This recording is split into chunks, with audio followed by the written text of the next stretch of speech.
What if a mother's grief could kill an entire kingdom? Imagine a world where the line between the living and the dead is as thin as a silk thread. We are in 11th century Java, an era of god kings and ancient mysticism. But beneath the golden splendor of the Kehirupan kingdom, a darkness was festering. It began with a woman named Calon Arang. She was not born a monster. She was a mother, a widow, and a master of the esoteric arts. But when the society shunned her daughter, Ratna Mangali, out of fear of her mother's power, the sorrow turned into a venomous rage. This wasn't just a personal grudge, it was the spark that would ignite the greatest supernatural catastrophe in Southeast Asian history. To understand the plague, we must first understand the woman who commanded it. Calon Arang retreated to the most forbidden place on the island, Setragandamayat, the field of the dead. It is said that the ground there is permanently soaked in the essence of the departed. Under a blood-red moon, she performed the Njera ritual. She didn't pray for wealth or love, she prayed for the destruction of life itself. As she danced, the trees withered. She summoned Durga, the goddess of death and liberation, demanding the power to purge the land. The goddess granted her wish, but with a terrifying price. Calon Arang would become the Rangda, a monstrous manifestation of pure chaos. From her breath, a black vapor emerged, a sentient plague that didn't just kill the body, but consumed the soul. The pageplague had begun. The plague was swift. It didn't follow the rules of nature. One moment, a farmer was tilling his rice terrace, the next, he was dead before he could reach his doorstep. King Erlanga's capital, once a hub of trade and culture, became a city of ghosts.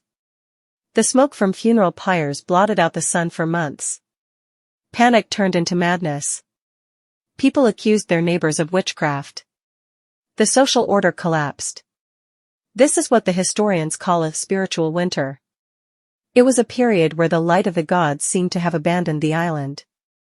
Erlanga realized that no army of soldiers could fight a mist that moved like a ghost.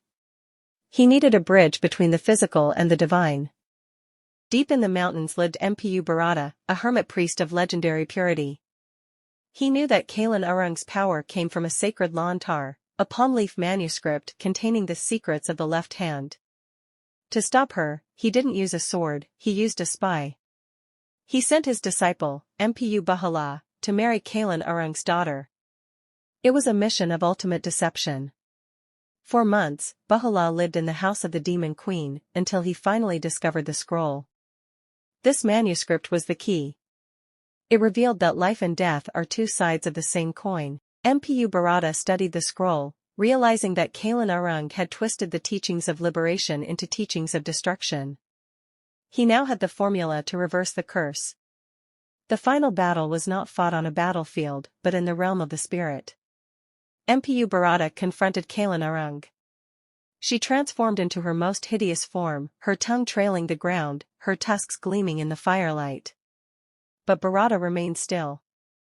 He chanted the mantra of light.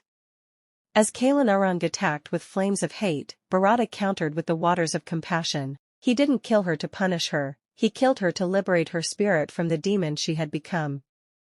As she fell, the black mist over Java began to dissipate. The sun broke through the clouds for the first time in years. The curse was broken, but the memory was etched into the stones of the temples forever. 1,000 years have passed, yet Calon Arang is still with us. She lives in the masks of the Barong dance in Bali. She lives in the stories of the Lijak.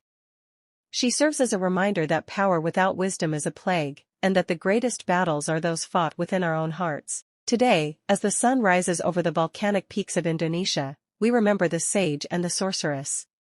For in this land of fire and spirit, the balance between light and dark is a dance that never truly ends.